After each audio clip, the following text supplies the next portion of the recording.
Hello everyone. In what follows, I am going to take you on a tour of western Colorado, sharing with you what my staff and I have learned about the hazards posed directly and indirectly to human health and the environment by natural gas production and delivery.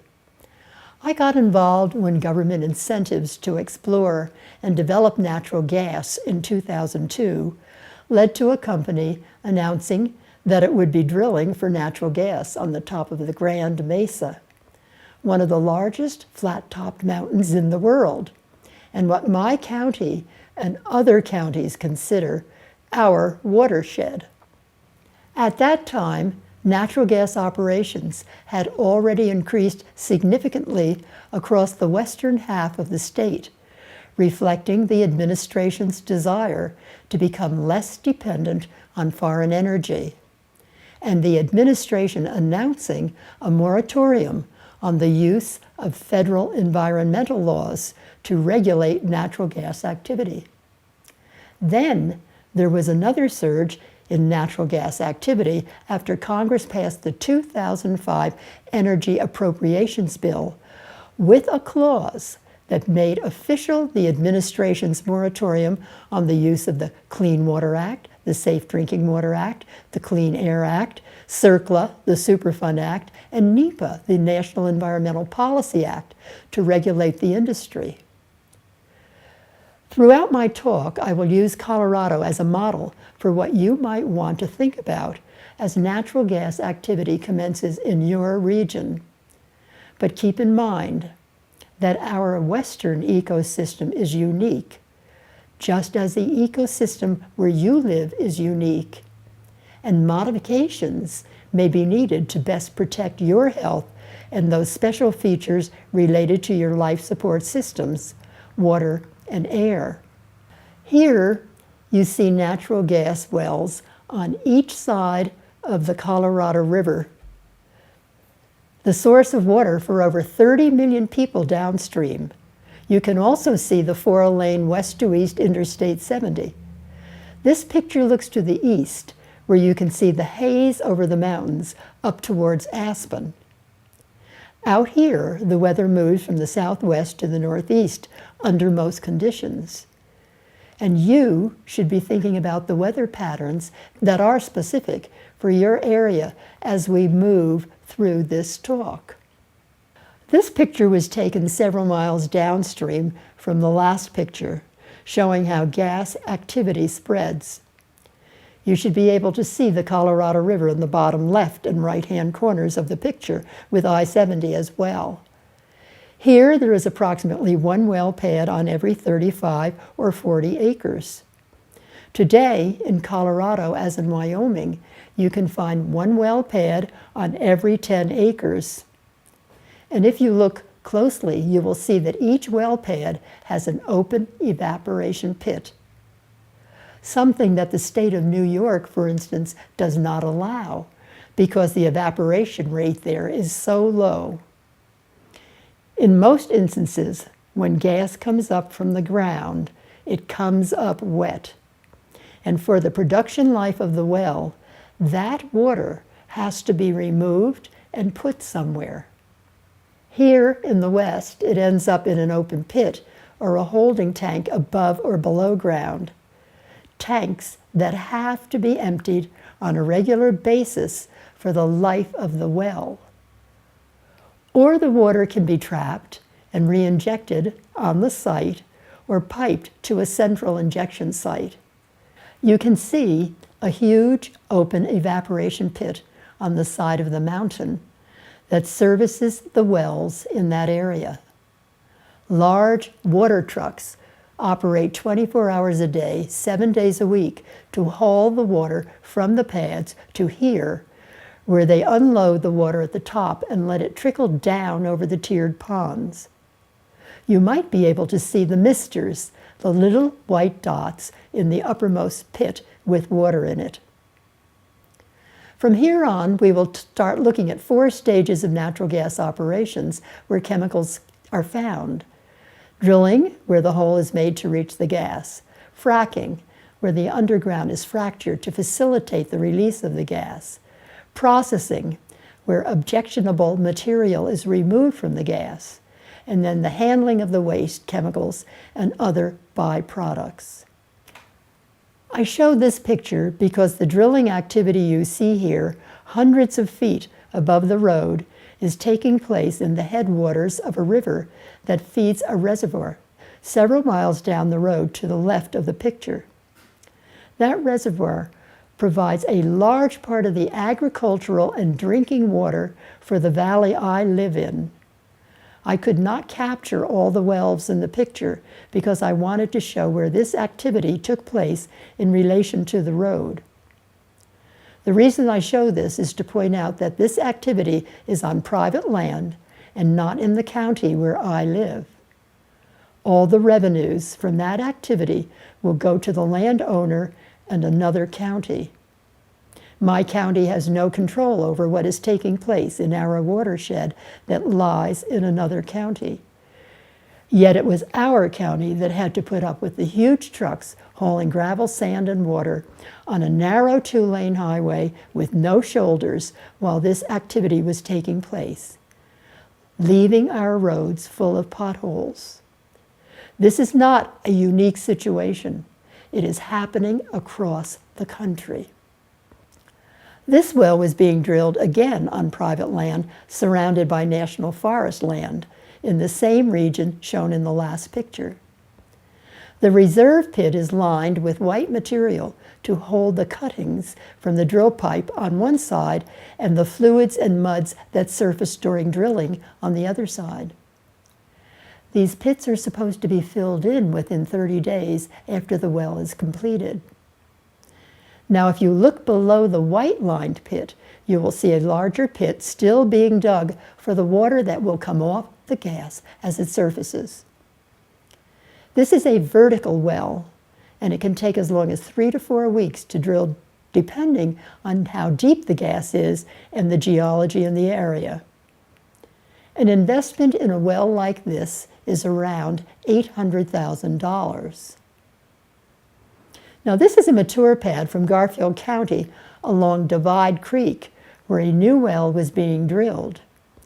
You can easily see the temporary reserve pit to the left of the drill rig that is collecting cuttings and fluids as the well is being dug, and also the larger evaporation pit that has been in operation since the first well was completed on this pad, to hold the water recovered from the gas as it comes from the ground.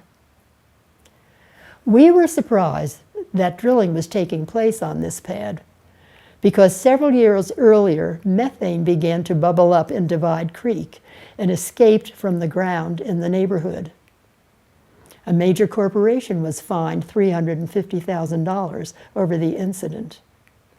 Neighbors insist that escaping methane is still a problem there today. Within the last 2 years, we began to find large operations like this. I expect that this may be what the large energy operators will be proposing as natural gas leases are being sold and permitted in other regions of the country. This is a horizontal or directional drilling operation, and an investment like this would be about $2.5 million or more. It is here in the Rhone Plateau area where the latest technology is being tried out. It is supposed to be the most economically efficient way to produce gas. There are 2 drill rigs operating on this pad, perhaps using a diamond drill or one of the newer bits that can cut drilling time in more than half. There are already 10 wells on this pad. See the 10 condensate tanks and the 10 pipes beside them called Christmas trees where the gas comes up from the ground. Those 2 double-ride trailers are called a man camp. The workers often stay on the pads around the clock until the drilling ceases. We were told that there would eventually be 28 or 30 wells on this pad, and each well can be fracked 10 times. So easy math means that there could be 280 or 300 fracturing incidents done from this pad alone. So what is fracking? Well, industry has started to use the term stimulation instead of fracking for the operational stage. Wells are fractured in order to increase their productivity. Extremely high levels of pressure are continually maintained down the pipe to pump fluids to various designated depths, and then using the latest state-of-the-art explosives at each perforation in the pipe, it causes what the industry describes as mini earthquakes. In this stage, as much as 1 million gallons or more of fluids are injected under high pressure. In the Marcellus Shale and Barnett Shale areas, called slick water areas, according to estimates coming out of Pennsylvania and New York State, the companies are planning to use 2.5 to 3.4 million gallons of fluid per frac. Fracking technology will differ among various parts of the country, depending on how and in what matrix the gas is entrapped. Now, this is an artist's simple conception of what fracking looks like. In the top left, you see huge compressor trucks that are used to maintain high pressure throughout the procedure, sometimes as long as 36 hours around the clock. The tanks depict the large volumes of diesel fuel that must be available at all times to keep all of the equipment running once the procedure starts. Notice that the drill rig is gone. To the right, try to picture dozens of fracking tanks which hold the fluids to be injected underground. These are on wheels with lots of fittings for pipes and hoses as large as a train car with vents on top. The tanks also serve as receptacles for the fracking fluids when they come back up to the surface as the compressors shut down and the pressure drops and the procedure comes to an end. Here you see the pipe inserted vertically into the ground, penetrating many geological layers. Here in western Colorado, gas is found at various depths from 4,000 feet to 8,000 feet, and in the San Luis Valley, 10,000 to 12,000 feet. What you see here is vertical fracking, and we show 4 different fractures extending from the pipe every 60 degrees or less. Each one of the vents made from the perforation can extend about 2,000 feet and may only be a couple of inches in height. Now, they would extend far out beyond the edge of this picture. We could not do it in our animation with what we had here in our facility. Each frac would be done separately, starting from the bottom up, at different depths at about every 1,000 to 1,500 feet. Now, horizontal drilling involves gradually making the borehole bend after the hole reaches a predetermined depth. Engineers start bending the pipe when they are sure they are below any possible usable water. And out here in the west, that would be at about a depth of 400 feet. The drilling equipment has to be changed at this point as the bend starts. And to complete the bend so that the bore is finally horizontal, it takes as much as 2,500 feet of pipe. And according to the literature, once the pipe is horizontal, it can then be extended another 2,000 feet or more. Now, the advantage of this is that there has to be no equipment above ground from which the gas will be extracted, which could be almost a mile in any direction surrounding the bore hole. During the procedure, numerous chemicals in various combinations are added to the fluids that are injected underground. The chemicals range from biocides, powerful chemicals used to kill bacteria that can live without oxygen, as well as those that need oxygen. Because bacteria can produce acids that eat pipes and fittings and produce a toxic gas, hydrogen sulfide, that smells like rotten eggs and is highly toxic, and because they can alter also the physical characteristics of some of the chemicals in the fluids that they are using. A lot of chemicals are used to make slurries slippery. from surfactants, lubricants, anything to reduce friction, like microfine silica, antioxidants, acids, to foamers and proppants to keep the fracture open after the explosion, polymers, alcohols, and acrylamides, all added to alter the underground strata to allow methane to escape up the pipe.